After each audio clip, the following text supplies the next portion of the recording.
First of all, thank you so much. I know you're in California. Hopefully it's not too early. This is Dr. Andy Grock, who is a Kings County alumni and was the second resident editor-in-chief of Clinical Monster blog. I know we have a lot of those on Zoom right now. He has written other foam content for Alium, is an editor for EM Docs and Alium, and created and ran the Alium Air series. He completed a medical education fellowship at LA County, USC, has published extensively on FOAMed, and lectured on many national platforms, including Audio Digest, MRAP, Hippo, EM Cord, and AEM. His other passions include wellness, reading fiction, and parenting, as we could see with the Lego. And he currently works at the West LA VA and works with the UCLA EM residency. And I'm really excited about this lecture. I know everyone's been looking forward to it, so I'll hand it over to you. Thank you so much. I feel like I am definitely not going to meet the expectations that were just set, and I'm sorry for everyone that was looking forward to it. Thank you so much for having me. I feel like I said something similar last year, but I feel like the longer I am out of residency, the more thankful I am to Kings County and for our patients and for all the faculty that went the extra mile to politely tell me I was wrong and teach me how to be a good emergency medicine doctor. I hope I'm there. So I think it's very hard to appreciate during residency, but I hope at some point you guys take a step back and think about all the people who go that extra step and go that extra mile to help us all along. And then I will also say, as someone interested in wellness, I feel like this whole COVID saga is like the worst setup for our wellness ever because it removes social connectedness. So I really, really, really, really, really hope, maybe in honor of my California urgings, all of you try to do something social today in a COVID safe way. Am I allowed to do that from across the country, Jimmy Willis? Maybe you can emphasize it for me. All right. Lastly, I tend to run long in my talks, so I'm really, really fortunate that Jimmy Willis said I have a full 2.5 hours to kind of go through this in great detail. So thanks for that too. All right. So why talk about ACS, right? It's 8 million people a year come in for it in the US. It's the most common reason to sue. It's the 4th most successful lawsuit, and lawsuits and people that die, it's the most common thing. I also love ACS because I love evidence-based medicine. I love knowing why I'm doing the things I do and what the percent chance of me doing the right or wrong thing is, what risks I'm taking. And ACS has undergone a 100% transformation from when I started residency back in 2011. And so I love this topic. I've tried to read extensively on it, and I kind of helped build our new protocol now that we have the high sensitivity troponin at the VA. I tried to be cool and make a QR code, which is like a little bit of a bibliography and references. And then I sort of copy and pasted it below. So if you guys want to take a picture of that, and I hope it works. If not, I can email out the link. And what's the point of the lecture? We're going to talk about some basic ACS stuff. We're going to talk about this whole idea of risk stratification. And then we're going to talk about failures, which is a really negative way of saying it. But it's like things that we do that maybe in the future we're going to fix. So the first question is, who gets an ACS workup in this morass of ED patients that are coming in and need help? It all comes down to the history. And the history for ACS can actually be super, super, super confusing, partly because they lie to you in med school and partly because of the way our system is set up. So when I see... Andy, sorry, we're seeing, just so you know, we're seeing your presentation mode on the share screen. Oh, how do I fix that? I don't know. There you go. That's it. But now I can't even see my notes. All right. I'm going to go no notes. Thanks, Jimmy. So I classify every patient I see into these 4 boxes for ACS. And when I'm thinking about how high risk someone is, if someone has concerning chest pain or typical chest pain, they are high risk. If someone has non-cardiac chest pain, there's low risk it can be. If someone's an other, I classify them as moderate risk. And so what's in each box? So who here knows like the 4 to 5-ish evidence-based historical symptoms of ACS are most consistent with ACS?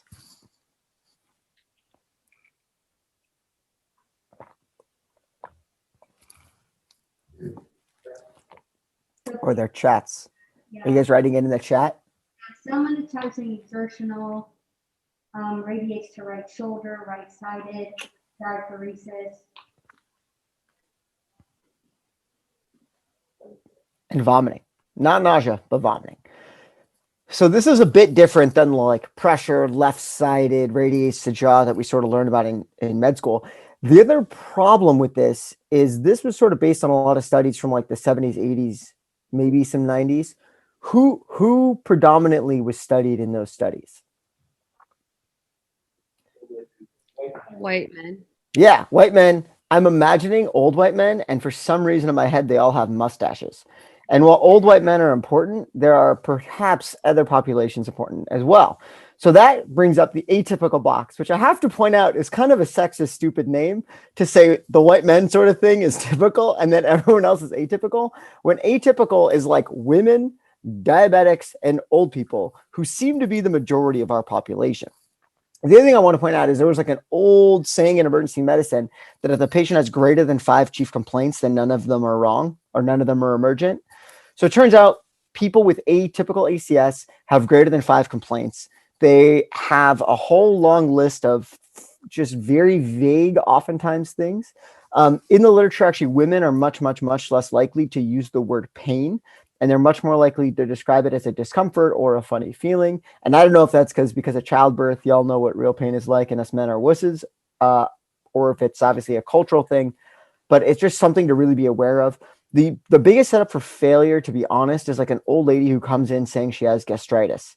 It's very easy to see that triage chief complaint, order some Maalox, prioritize another patient. And then you go in the room and you're like, why do you think you have gastritis? And she's like, well, it's what I read about.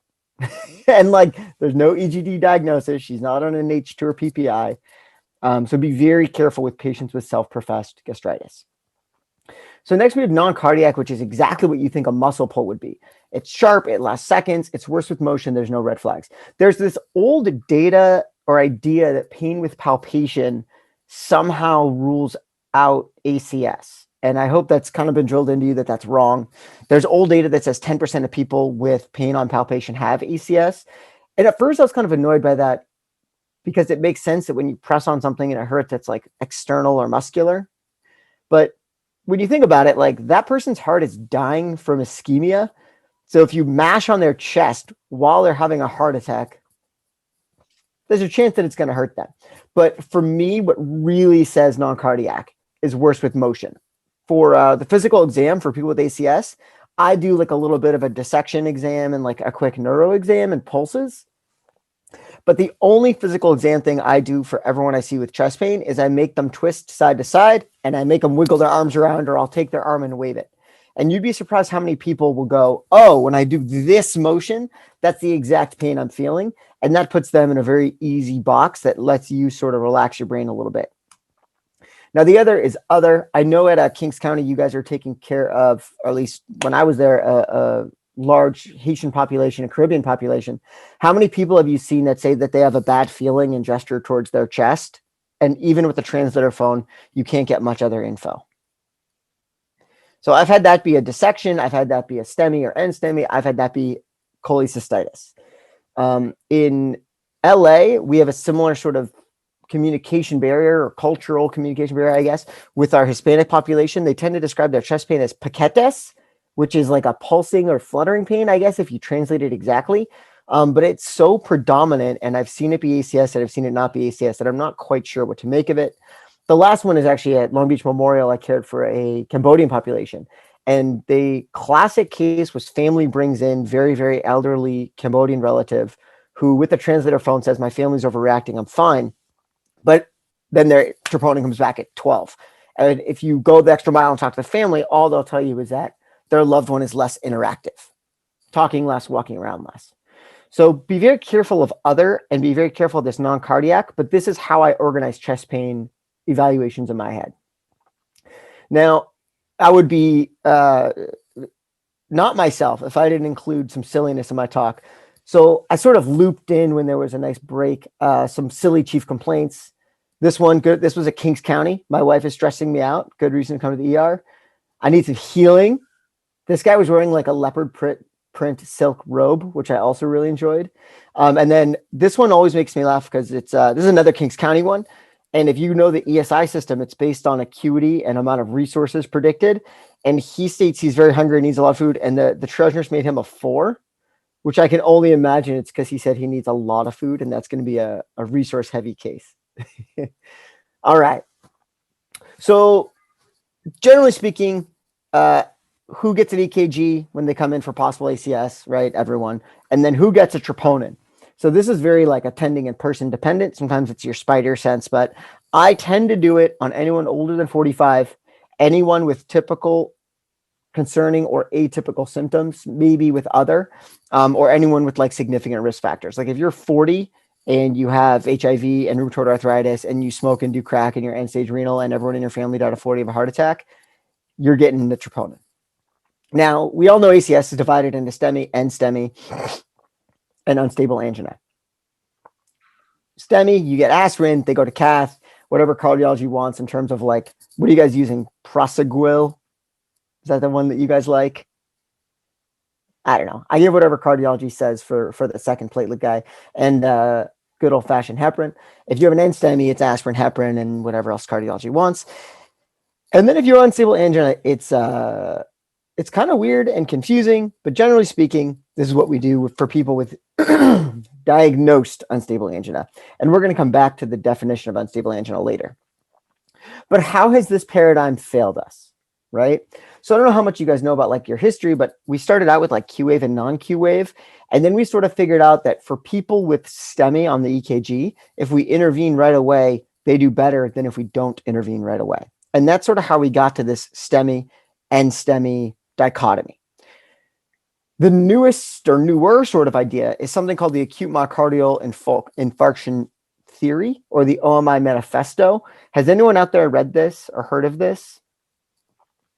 So I obviously read this when this came out, and I was like very annoyed when I read the references, and they were old. They were all really old. I'm like, what? How has this not been better studied? But what this theory comes down to is very similar to like what we're doing with thrombectomy with a stroke, right? If you have an acute blockage of an artery and you have a large salvageable penumbra, it makes sense that if you can go in and remove that clot, you will save that penumbra, right? And that's sort of played out in our stroke literature. But for heart attacks, there hasn't really been a really good attempt at establishing a penumbra or looking at who has an acute blockage as opposed to these EKG findings, okay? So this is some of their data. This is people with STEMI and on the left, and then a STEMI with a right-sided STEMI or a posterior STEMI on the EKG. And if you look, right, a circumflex artery, 50% of the, I'm going to get this slide and the next slide mixed up, so let me just duck out real quick. If you look at, in this study, they all got cathed, and 428 had an acute coronary artery occlusion, and 29% of them did not meet STEMI criteria. And I want to point out specifically the circumflex, 50% of them did not meet STEMI criteria. And then this paper was a little bit different. For this paper, they actually, they cathed everyone, and these were the people with acute coronary artery occlusions on cath. And then they went back and looked at who had a STEMI and who had an NSTEMI. And if you look like RCA and LAD, like, 80% had STEMI and only 20% maybe had NSTEMI, but this circumflex box is like pretty rough, right? It's like greater than 50% of people in the circumflex box with an NSTEMI had an acute coronary artery occlusion. Okay, so a meta-analysis pretty much said about 25% of NSTEMIs had this acute coronary artery occlusion, and unrecognized acute coronary occlusion led to increased MACE or mortality. And if you read, there was like there's a few different write-ups on indications for emergent cath lab that are not STEMIs, and there's a whole list of things, right? So if you guys want to go like posterior STEMI, De Winter sign, elevation AVR with depressions throughout, hyperacute T waves. So some of it is that, but really what you want to know is there an acute artery occlusion? And if there is, they should go to cath lab. Most recently, this was evaluated by something called the Difficult study, which I very much enjoy the name. It was retrospective. They did some really complicated statistics that I'm not sure I understand. But they did a good job of sort of defining their terms. They had multiple cardiologists blindly review the EKG. They had multiple cardiologists review the cath. They had a preset definition of what constitutes a acute coronary artery occlusion. And then they selected a specific number of people that were matched, and they more or less found 282 people out of 1,000 of their end STEMIs had an acute coronary artery occlusion. And they went through some of their EKG findings, right? So ST elevation with depression that didn't meet your official STEMI criteria, right? They found some hyperacute and De Winter waves. They had a 1 millimeter anterior ST elevation, less than that, and then they had non-consecutive ST elevation. And when I sort of read this, I actually thought about like one of my patients at Kings County, who was a 45-year-old who came in diaphoretic and said he had terrible chest pain, and he just like looked sick. And his first EKG had ST depressions in the inferior leads without elevations anywhere. We gave him some nitro and aspirin. He felt better, and his ST depressions went away, and then they came back. And around this time, I'm like, what the hell is taking his troponin so long? I call the lab, and they say, oh, we're running it a third time. And I'm like, what do you mean you're running it a third time? And they're like, well, if the first one's abnormal, we have to run it again. And if the second one has greater than 10% variance, then we have to run it a third time. And I'm like, what were the first two? And they're like, oh, I can't tell you that, doc. And I'm like, no. I need you to tell me what the troponins were. And after a very long conversation, I cajoled her, and she told me that the first troponin was 47 and the second troponin was 39, which clearly is too big a margin of error for it to be accurate. And I remember like my brain exploding, being like, no, like anything over like 1, I would have panicked about. And he ended up redeveloping chest pain, re-getting ST depressions, and cards actually took him emergently to the cath lab. But I think about that a lot. Like that guy was having a terrible myocardial infarct, and he had no real STEMI criteria. So this is some of their breakdown. The long-term mortality, I think, is sort of what you want to look at here. The weighted has to do with whether or not they get admitted or not, which I did not really follow like why they did that. I think I'm not smart enough. But if you look, this like division between an acute coronary obstruction MI and a non-acute coronary obstruction MI versus STEMI, non-STEMI is actually much better in terms of negative predictive value, positive predictive value. And I cut out the p-values to make this sort of fit the screen, but they were all statistically significant, right? Sensitivity, specificity, everything.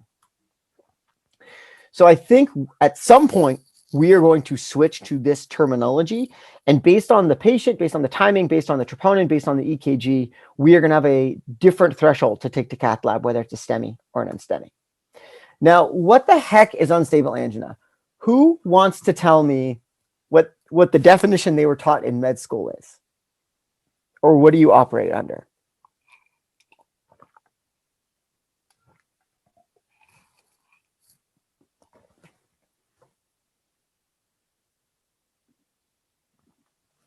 Or y'all want to write it in the chat?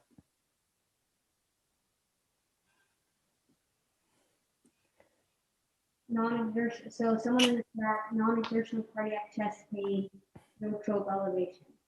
Yeah. So you sort of nailed it, right? I'm imagining it started at the 1800s. I don't actually know, but to the year 2010, that was what it was, right? It was angina with rest or with worsening exercise tolerance. And we had no ability to figure out whether or not it was angina. So you ended up with a bunch of ER doctors playing it a little bit by ear. And because people all know that angina can be atypical, and because we're a sue happy culture, you ended up literally up until 2010, anyone that got a troponin, you're admitting to the hospital. You had to make the calls to doctors, angina or not angina. The AHA in 20, and I bring this up partly because the gold standard for ACS up until 2010 was admission, and a lot of people have used that as sort of the reference. So we're moving slowly away from that, but that is like the basis for all of our cardiac risk stratification workup stuff. So in 2010, the AHA came out and they said, if someone's low risk, and they don't say how do you define low risk, and they have multiple negative tropes, they don't say how many, multiple non-ischemic EKGs, they don't say how many, you can discharge them with a less than 72-hour stress test. And their exact wording was, it is safe to discharge them with a negative stress test compared to hospitalization. Okay. And they sort of said there's no evidence for this 72-hour thing, and there's not great evidence for stress tests, but we feel like sending them out in the wilderness might be a little much. Okay. So then ACEP came along in 2018, and they said, well, how do you risk stratify people? The heart score level B, TIMI score level C. Okay. And they don't really get into any of the other ones. They also, thankfully, came out and said, hey, man, we've looked at this whole stress test thing for low risk people, and all it does is increase the number of caths without any known benefit. No decrease in MI, no decrease in death. And I don't know how much you guys know about stress tests, but in general, there are tons of false positives and tons of false negatives. And if there's a false positive, you cath someone for no reason, which can be a little bit of a high-risk procedure. And if it's a false negative, you've just missed something potentially bad. And we're going to talk about that in a little bit, because to a lot of people, that didn't make sense. And then I came across this paper probably in like 2015, and I was like super annoyed. Has anyone here read this paper or heard of this paper? So this paper was published in 2013. The knowledge in this paper obviously existed before then, but this paper goes through how we actually get ACS, and we've been doing it all wrong. The short answer is, I feel like we all used to think ACS, you had a small atherosclerotic lesion, it got bigger, and eventually it somehow caused an MI and you died.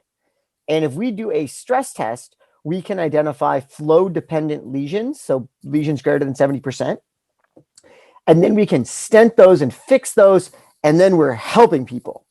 And if you find a stentable lesion on cath, those people actually will have less angina, they'll have less symptoms, but it actually won't change their rate of death or MI. And what it really comes down to is bigger atherosclerotic lesions develop a hard fibrous cap, they have less inflammation inside, and they very rarely break off and kill people and cause ACS. The lesions that do that are the 20, 30, 40, maybe 50% lesions that have a soft cap and active inflammation inside. And that inflammation is what causes it to break off, go downstream, and kill someone. So if you do a stress test on someone with a 30% lesion that's going to break off and kill them tomorrow, what's your stress test going to be? Negative. Okay. Let's say you get a false positive stress test and you cath that person, and the cardiologists see a 30% lesion that's not blocking flow. What are they going to do? Yeah, they're not going to touch it. At least I don't think they're going to touch it. There's no evidence, as far as I know, for them to do anything other than look at it and say, oh, there you go. This patient has non-obstructive coronary artery disease. We have a clean cath, and we're going to tell this patient to tell the ER doctor they have a clean cath, right? But that's a lesion that's going to kill them. And that's why having any lesions on cath is automatic CAD and makes you high risk. And that's why a negative stress test should never decrease your suspicion that the patient in front of you is experiencing ACS. Okay? So I just want to point out, the best we can do is 1% MACE in 30 days, and there's nothing we can do about that. We all have to accept that that's how it is. Okay? And I put that under failures because I feel like we just don't have a test that will evaluate what's actually going to harm people and what we're looking for. I feel like the EMI and people out there are like yelling statins into their muted microphone. So I do want to point out that, you know, maximizing medical management potentially can decrease the risk of this. But that's it. We got no test for it. And then I'm going to move on or backwards to talk about risk stratification real quick. I think I'm doing okay time-wise. So another real quick break. This was a 4 a.m. VA case. And the thing that I thought deeply about as I went to see him was that it was not plural. There was just one. And this was enough to make someone come to the ER. And this was a good old Kings County one. It's definitely the hypertension med stock. So currently in America, sort of the gold standard is you evaluate someone for ACS and then you risk stratify them. And if you're low risk, you can go home. And if you're moderate risk, cards has to see you, or you get obs, or you get admitted. And if you're high risk, you get admitted. But I just want to talk a little bit about some of the problems with that. So one is, what do we mean when we say risk? So they did a study on ER doctors internationally, and they said, what's your chance of admitting someone based on the probability of a problem? And it looks like the main inflection point is about 1 in 100. If you're over 1 in 100 chance of a problem, ER doctors tend to admit you. But when I read this study, it made me like deeply angry because some people said 0%. And I'm like, so you just admit everyone? I was like, the rate of death worldwide eventually is 100%. So if you really have 0% risk tolerance, I'm going to sound judgy, but I'm like, don't be an ER doctor. You're killing me. But then they did like a shared decision-making study where they asked patients, and what do you think patients said? You're telling me you want me to stay in the hospital for 24 hours, get poked with needles, have an uncomfortable night's sleep, because you think my risk of having a problem in a month is 2%, right? When they talked about patients about low risk and the risks and benefits of being admitted, they tend to say 5, 10, 15% is low risk. So we have a huge disconnect between what doctors think is low risk and what patients think is low risk. So this little graph is actually from like pre-2018 days where they did shared decision-making for single troponin rule out. So you get a troponin and you follow up with your doctor, or you get 2 troponins, or you get 2 troponins in a stress test in OBS. And they actually like let the patient decide. And the patients actually decided much less often to go home. Or much more often to go home, sorry. So 77% of people went home after 1 troponin versus 58 in the, they had a, sorry, I explained the study really badly, but they had a shared decision-making group and a control group. And 77% of people stayed for a stress test in the control group and 58 in the shared decision-making group. And that sort of plays the whole, like, you guys know this like myth or legend or whatever, bunch of blindfolded people touch an elephant and they try to figure out what it is and they're all wrong because they're only examining one part. When we talk about risk with patients and us interpret risk very differently. And when you can actually give them numbers, I find you get very different results. The other problem with low risk has to do a little bit, I think, with the denominator, but may also have to do with just different populations. So this is a Kaiser study involving thousands upon thousands of patients with their risk of MACE in 30 days from a heart score of 6 was only 1.82%. The thing I will also point out is Kaiser has the crazy idea of combining an insurance company with a hospital, and they actually seem to want to keep their patients healthy and alive so they don't have to spend money on their medical care. And so they tend to get very good follow-up. But I kind of zoomed in on this just to point it out. Okay. The other thing is this 30-day thing. Okay. Look, we know that there's no benefit towards any cardiology tests in like a lower risk group. I think that's going to extend to moderate and high risk group. But we admit you for like a day or two. And then we're going to give you a risk score for 4 to 6 weeks. Right? Really what these patients need is like a hemoglobin A1C, a statin, and an endocrine consult, or a good PMD. So having a 4 to 6 week sort of description of risk is a little bit silly. Lastly is, what are you talking about, right? Some people say MACE and it's STEMI, NSTEMI, death, or urgent revascularization, which may mean that a cardiologist had a free slot at 3 p.m. Right? Other people use CRACE. People use the phrase missed MI, and it kills me. If you come to the ER and you come in with like garbage chest pain and your troponins are negative, and your EKG's fine, you're low risk, and you go home and you have a unfortunate cardiac event in 3 weeks, I don't understand why we would call that a missed MI or why we would say that those are in any way connected, right? People that come to the ER with ankle sprains are going to have an MI in the next month, statistically speaking. And I've yet to actually see a study that says an ED visit for chest pain that has been ruled out is associated with an increased risk for MI for the next month. It'd kind of be one of my dream studies to do and show that they're equal. But one thing that came up in this 2018 ACEP thing that I had yet to see is they actually specifically said low-risk patients in whom AMI has been ruled out. And if you remember correctly, right, we have this vague definition of unstable angina where the ER doctor has to decide if it's angina or if it's nothing. But here they actually say like ruled out, which is pretty strong language for someone that may have unstable angina.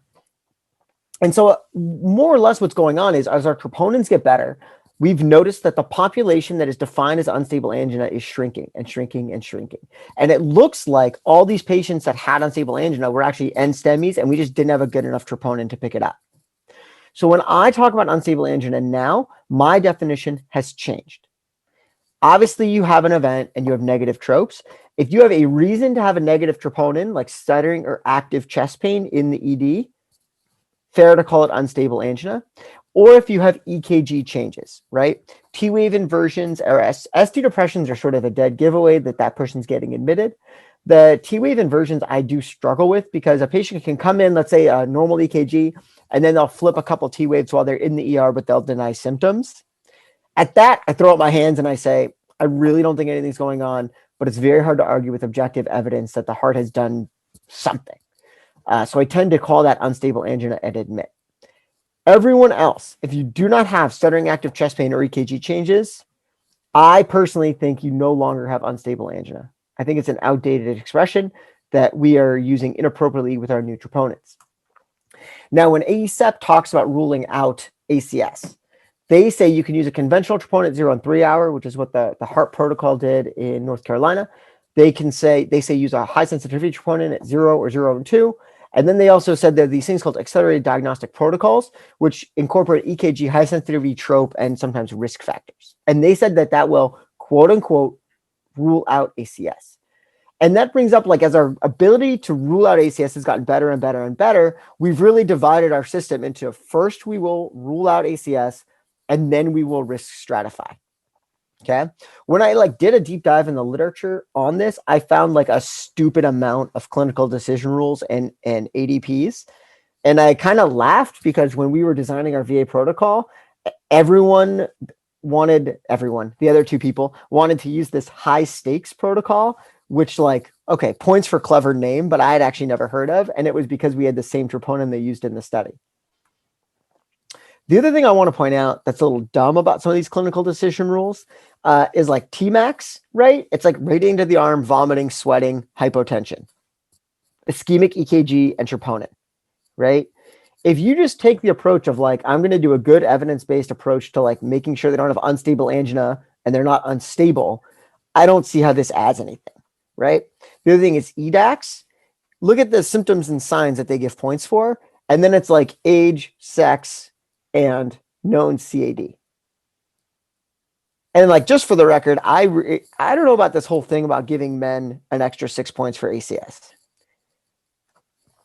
So what about head-to-head trials? So there was a study on Grace versus Hart versus Timmy, and they more or less showed that the Hart score had the lowest miss rate and identified the most number of low-risk people, right? And there was actually a second study that just looked just at Hart and Timmy, very similar finding. There's a good study on EDAX score versus the Hart score. And both studies, and they did a 60-day MACE, which I think is ridiculous, but they found a very, very, very good negative predictive value. And they said EDAX identified more low-risk people without any increase in missed outcomes. And I want to point out, this is EDAX. It's literally, does this patient have unstable angina? And then age, sex, and risk factors. And then this was a kind of a longer study that looked at all of these. This one's more recent. And the criticism of this study is that they just got one troponin. So part of the confusing thing about this slide is that some of these are like ADPs, or ways to rule out ACS in the ED, and some are risk stratification tools. So the Hart score is a risk stratification tool. A Hart score with a troponin at 0 and 3 hours is an accelerated diagnostic protocol, right? And so in this study, they only used a single troponin at time 0. They didn't use the full Hart score ADP. But long story short, EDAX and Tmax ended up sort of doing the best in terms of sensitivity, in terms of identifying the most number of low-risk people. And I just want to point out that the troponin, the new high sensitivity troponin alone being negative, is actually spectacularly sensitive at ruling out ACS. You just end up with poor specificity. So it's going to be a balance of how sensitive you want to be and what your low risk tolerance is, or your risk tolerance is. Okay. The 2020 European guidelines are amazing if you get a new high sensitivity troponin, because they've had the new high sensitivity troponin for like 12 years or 10 years. So they have it extensively studied, and they actually use like algorithms. And they say that these are three of them in XIS2, well-validated algorithms. So if you have a undetectably low troponin on arrival, your negative predictive value is 98.5 to 100%, right? And they go through 0 and 1 hour, 0 and 2 hour, and then there's a couple ADPs which involve TIMI and GRACE. And they say these are the most well-validated 5 accelerated diagnostic protocols. And I just want to point out, it's like 1 or 2 troponins, these high sensitivity troponins, effectively rules out ACS. And this is a graph from the same study that sort of compares how much of the population you can rule out using these algorithms. And the worst one is the undetectable troponin on arrival, because so many people are going to have a little bit of a trope bump. And then a 2 hour with a TIMI score, because TIMI score makes it very hard to rule people out. But if you look at their negative predictive value, it's like 98, 99, 100%. So one last study just to go over really quick. This person used a 0 and 3 hour pathway and then looked at all the data for TIMI, GRACE, EDAX, and HEART. And they looked at the proportion that identified as low risk and the negative predictive value of the score. And then they looked at this new cool high stakes thing, which we use at the VA. And if you look, I mean, the negative predictive value of all these is amazing. So the high sensitivity troponin gets a lot of flack because it's poorly specific. But if you have a negative high sensitivity troponin, you're done. And I can't wait to see more head-to-head comparisons pre and post regular troponin and high sensitivity troponin. So this needs pregnancy test and x-ray was a downstate case. And I had a very hard time convincing her that she, in fact, did not need an x-ray. And then this was a good old VA 4 a.m. And I went in to explain to the person that in the ER that we don't care about bunions. And they were like, no. I have an appointment with podiatry. I know. But my question is, why did I get them? 4 a.m. in the ER. All right. And this was actually a downstate case as well. And it was actually a 16-year-old, which makes the no adult present a little extra funny. All right. So I think I'm supposed to end at noon your time, right? Is that right? Yeah. I think I'm nervous and I'm talking super fast. So what do we do at the VA for this now? So we have an adoption of the high stakes pathway. This is, I know I just talked about like people being sexist. This is based on the percent distribution of a high sensitivity troponin in a normal population. And you're supposed to have, it's supposed to be like a 99% cutoff. So if someone comes in with angina and you get a troponin and it's greater than 57 in a man or greater than 37 in a woman, you have ruled in and you have an NSTEMI. Obviously, it could be a type 2 NSTEMI from all sorts of other hijinks, but it is officially an NSTEMI. The other things that rule in is if you have a 0 and 1 hour troponin and it goes up by 12. And then someone very smart pointed out that if you have ACS and you come in 3 days later, it might actually be decreasing by 12, right? If your body makes a certain amount of protein per minute and we're detecting that, if you're not having anything wrong with your heart, that should not go up or down considerably over time. That should be your baseline within a day. So greater than a difference of 12 in 1 hour or a difference of 20 in 2 hours or any change greater than 20%, we are calling ruling in. Okay. So that's one, I hope, easy one. And then this is like the classic heart score of 0 to 3 with an undetectable troponin. You're done with one troponin at time 0, no matter when they have their chest pain onset, as long as you don't think it's unstable angina, and they can go home. And the part where we had some pretty, one more, I guess, easy one that I'm still grumpy about is if you have a high heart score, you get admitted no matter what. And then the tricky thing that we sort of had to talk about for a very long time is this 1 hour, if you're in intermediate risk, I should say. The protocol we ended up coming up with is you get a troponin at 0 and 1 hour. Okay. If you don't have a delta and if they're both less than 6, you are ruled out and you get to go home despite having a hard score of 4 to 6. Okay. If you're in what we called the gray zone, which is this like ill-defined middle area where the troponin is greater than 6, but less than either 27 or 57 or whatever those numbers were, then you will also get a 2-hour troponin. And generally speaking, we're going to get an ED cards consult for this. And I want to point out that in the old days, if you had an intermediate hard score and you were ruled out, you were officially cards obs, and cards wanted 2 troponins 12 hours apart, or like they wanted, 3 troponins at 0, 6, and 12. Then they would evaluate the patient. Sometimes they would recommend a stress test at that point. So you might have a patient sitting in your ER in your obs unit for 24 to 36 hours. Here, after a 2-hour troponin, cards comes in and makes their final rec, right? And if they are in the gray zone, technically you can use your attending physician judgment and discharge them. Okay? So today we have this division between ruling out ACS and then we risk stratify them. The question is, if AMI has been ruled out, why are we admitting these people? What benefit are they getting from being admitted? So my favorite paper on this was actually by, what's his name? Now I'm blanking on his name. Mike Weinstock was, I think, the first author. And they looked at thousands upon thousands upon thousands of patients admitted to the hospital.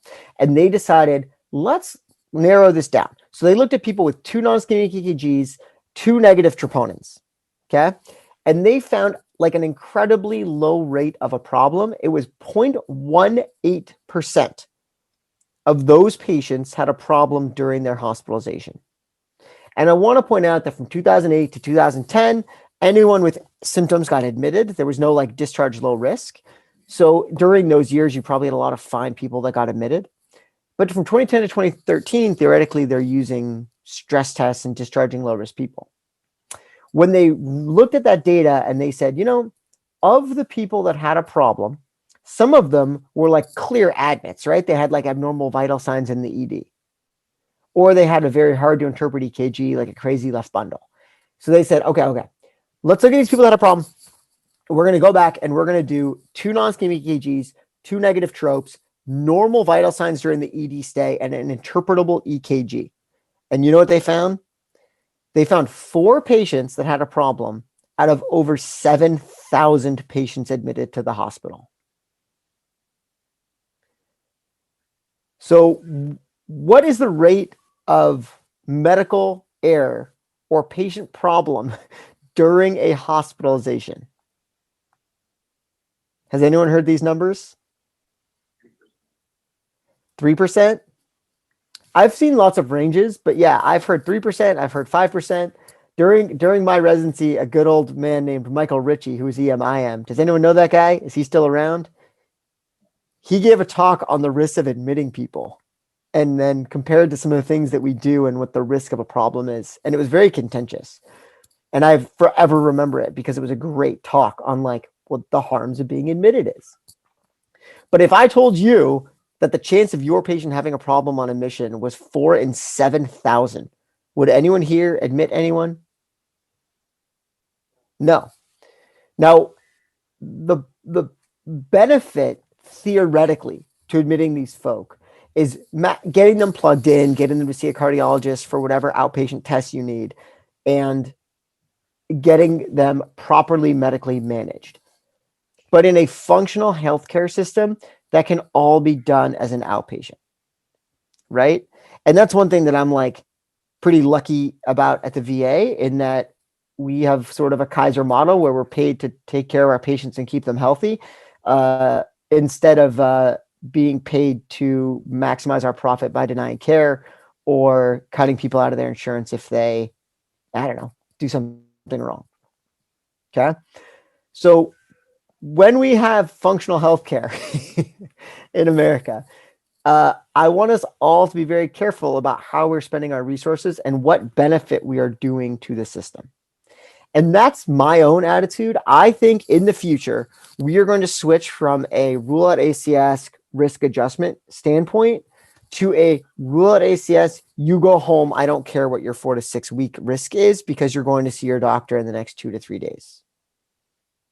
We have yet to see any comparison between hospitalization for high risk people who've been ruled out and 2-day PMD follow-up.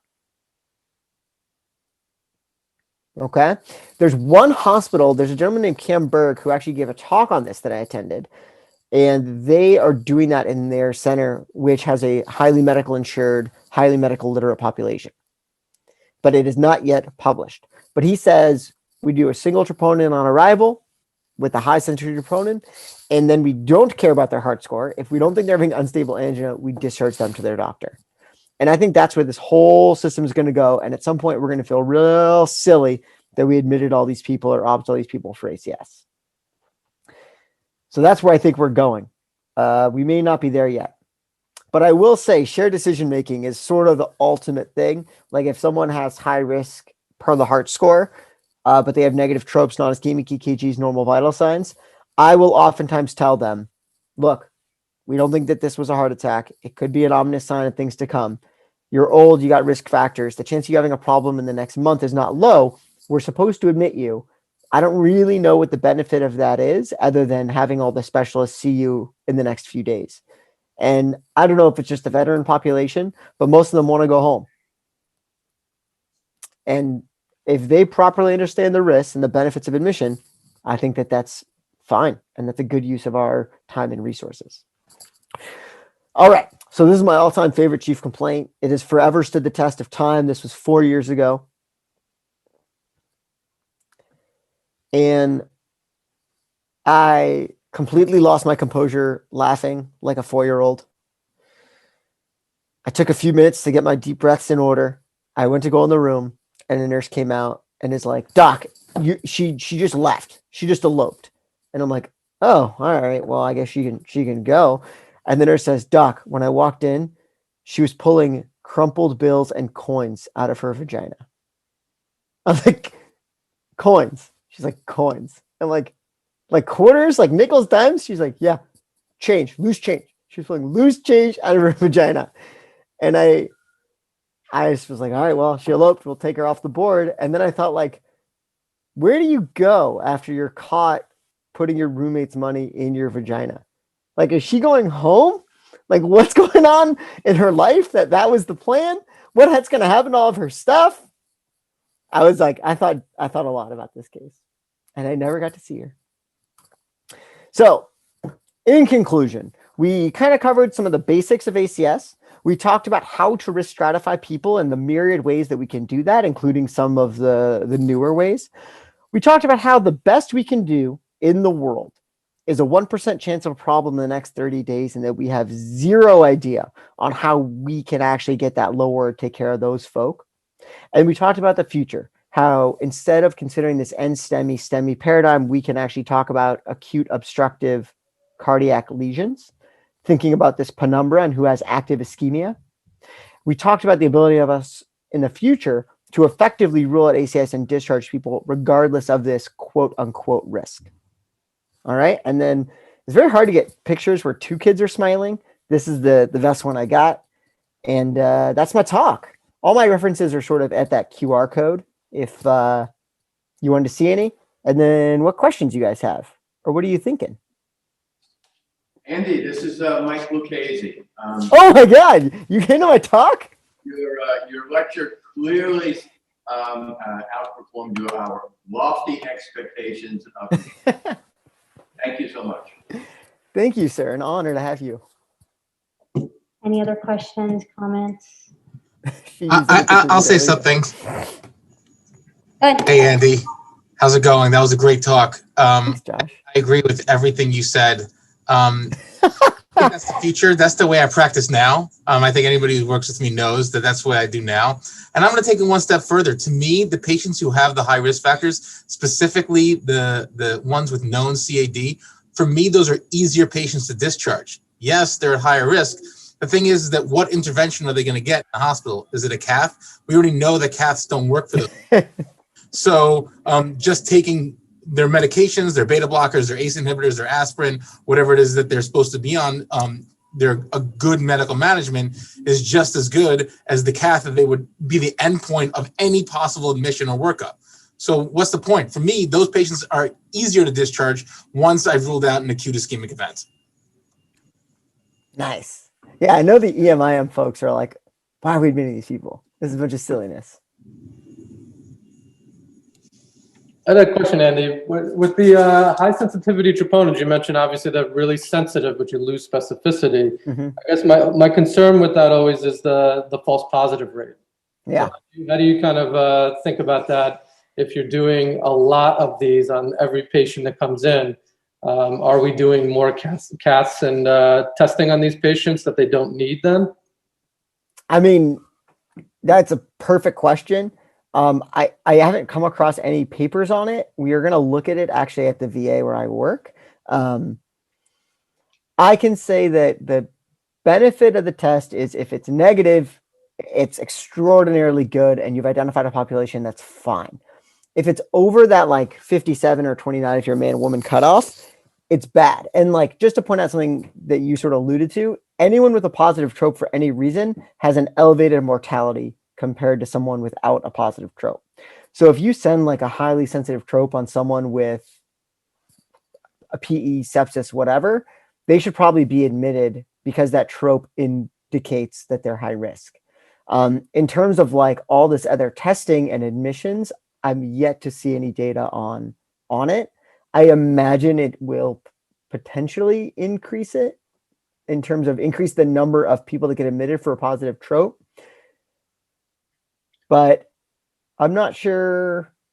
I think if we move to a real, like, if it's negative, you go home, we don't care about your risk, I feel like you're still going to end up discharging more people. Do you guys like reflexively follow it up with a not ultra sensitive, like a high sensitive troponin to see if there's any disparity there? No, we don't. That's a good idea.